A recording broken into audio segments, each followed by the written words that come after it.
I judge cakes like I judge people. They don't have to be handsome or pretty. If they look okay and they smell good and flies aren't landing on them, then they're okay with me.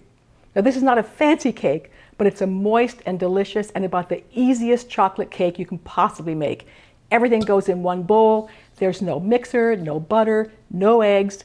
We're going to start with the pan. We're going to you grease a 9-inch round cake pan. I've already greased it. And I usually just frost this cake in the pan because it's so simple. But if you're going to take it out of the pan to frost the whole thing, then you want to use some parchment paper because it'll slip right out with the parchment. You can buy like pre-cut rounds like this for pans. They're perfect. So you take one of these into the greased pan, and I'm just going to put this into the bottom. This is only if you want to take the cake out of this pan. Otherwise, because I usually just leave it in. So that's it. You do not grease the parchment, so now the pan is ready. And I've also preheated the oven to 350 degrees Fahrenheit. If you have failure with baking, it's very often from not measuring correctly. Let me just show you. You have to aerate the flour before you measure. If you don't, the flour, when you tap it around like that, it settles, it gets heavy, and you're going to get too much flour. If you just dip in there, you'll get too much flour. So what you have to do is aerate the flour like this. You just stir it around, lighten it up a little bit, and then you can either dip in gently, but the best way really is just to scoop it in like this, because I want all your baking to turn out. And so often people say, oh, it came out dry. It's because you're measuring flour that's settled too much. You just scoop it in there and you level it off like that. And there's 1 cup of flour measured correctly into the bowl. Right? There it goes. So this recipe is 1½ cups of flour, so I'm going to measure the other half. Just the same way, nice and light. Always aerate the flour before you measure. So 1½ cups of flour into the bowl. And the rest of the dry ingredients are 1 cup of sugar. I go just a little bit light on the sugar, but it's essentially 1 cup of sugar. It's a 1/4 cup of powdered cocoa, unsweetened powdered cocoa. And the brand that I use is this. This is the one my store carries. It's a Dutch process. Try to use Dutch processed cocoa. It's much milder, and you get a darker chocolate, a darker brown color too. You can also find this at World Market. So, okay, the rest of the dry ingredients is 1 teaspoon of baking soda, not baking powder. It's different. Baking soda, and a 1/2 teaspoon of salt. Now, you have to mix this together. You can sift it all into the bowl and it'll mix it together quite nicely, or you can just throw it in the bowl but stir it around a little bit because chocolate has to get incorporated before you put in the liquid. So you just stir it around a little. Doesn't have to be perfect, but just essentially mixed up. Okay, now the liquid ingredients is very simple. You can measure it all in or put it all into your measuring cup. It's 1 cup of cool water. It's 6 tablespoons of oil. This is the one I'm using. I use extra light olive oil. Very, very hardly any flavor, and it's heart healthy and it's great for baking. So, okay. So that's 6 tablespoons of oil. It's 1 tablespoon of freshly squeezed lemon juice, not bottled lemon juice, freshly squeezed. Originally, I made this cake with distilled white vinegar, which you can also use, but lemon juice works really, really well, and most people have lemon juice. The last ingredient is 1 teaspoon of vanilla extract, and I use this brand right here, really, really good vanilla, and I buy it at Williams-Sonoma. Okay, so that's it. Your liquid goes in here, the dry goes in here.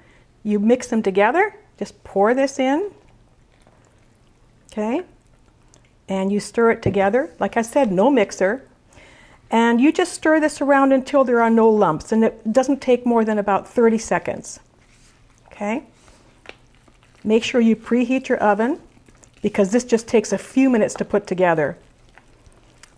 And the flour I was using, I didn't mention, is just all-purpose flour.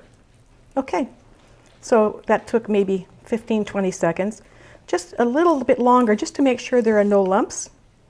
It looks pretty smooth. That's it. Look how easy that was. Here's the prepared pan. Goes into the pan. Ready? That's what your batter should look like. Fairly soft. Okay, there's the last of the batter. And into your preheated 350 degree Fahrenheit oven. Set your timer for 30 minutes. And I'll be back in a second to show you what it's going to look like because I baked another one already. Okay, this is one I made earlier, the exact same recipe. Look at this. It's dark like that from the Dutch processed cocoa. Look how beautiful it is. And if you want to make sure it's done, you just take a toothpick, stick it in the middle. If it comes out clean like that, the cake is done. Now, so you'll put it on a cooling rack to cool. Of course, this is already done before.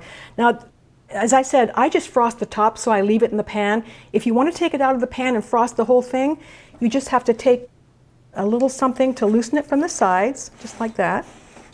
And you have that parchment paper in the bottom, remember, so you just flip it over and you can cool it in the pan for about 10 minutes and then flip it over and finish cooling it on a rack. So you just take a rack and put it upside down like that and flip it over, and the cake will come right out because of the parchment paper. See? And then you just peel off the paper and there's your cake. Okay, here it is. I put it on a cake stand. Look at that. It's chocolate cake. Oh my God. Okay, I'm going to show you how I make the frosting. Now, I try to avoid butter, so I have a very little bit of butter. It's only 2 tablespoons of butter, softened to room temperature, into a bowl. It's good to use a tall bowl like this one when you make frostings. It's going to fly around a little bit. And I have 1 cup of powdered sugar. It doesn't have to be exactly measured. It's just frosting. So it's about 1 cup of powdered sugar, 1 tablespoon of the same cocoa that I used in the cake, the unsweetened cocoa, and a ½ teaspoon of vanilla. This is the easiest frosting ever. We're going to mix that up just a little bit. That's why you want the tall bowl. As it starts to mix, we're going to thin it with a little bit of milk. I'm using 1% milk. And you just add like a ½ teaspoon at a time because it really doesn't take long. Look at that. It's already thickening up. I'm going to add like another maybe ½ teaspoon. It's almost there. I'm going to turn up the machine a little bit and just a little bit more milk. And I think usually it's about 3 teaspoons of milk. 3 teaspoons of milk, that makes it just right. Frosting's done. Look how easy was that. Look at that. Look at it. That's it.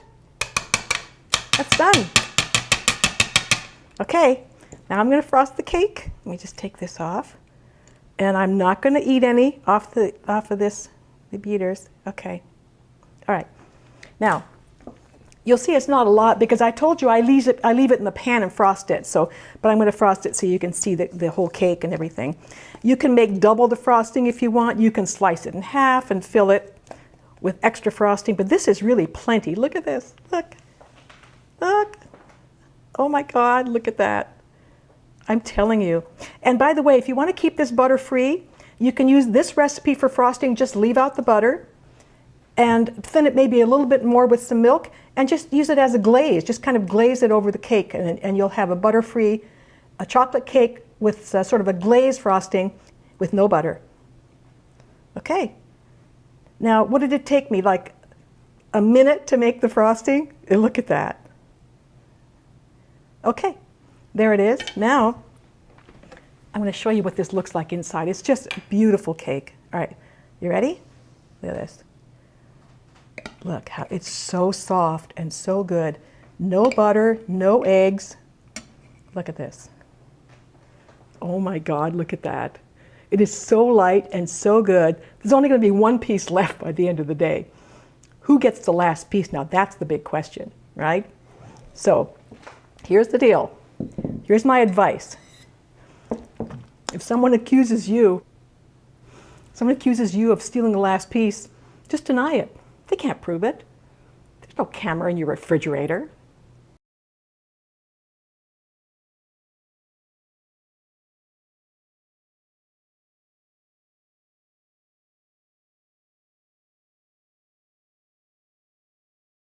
Today I'm going to show you my foolproof, never-fail method for making barbecue baby back ribs that are so tender you pick one up, the meat literally just falls off. Look at this.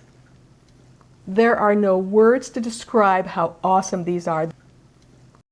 Are you happy with your buns? I am. I love bread. Buns, loaves, rolls, ciabatta, especially the ones with a crispy crust, the kind you thought you had to buy at the bakery. Not anymore.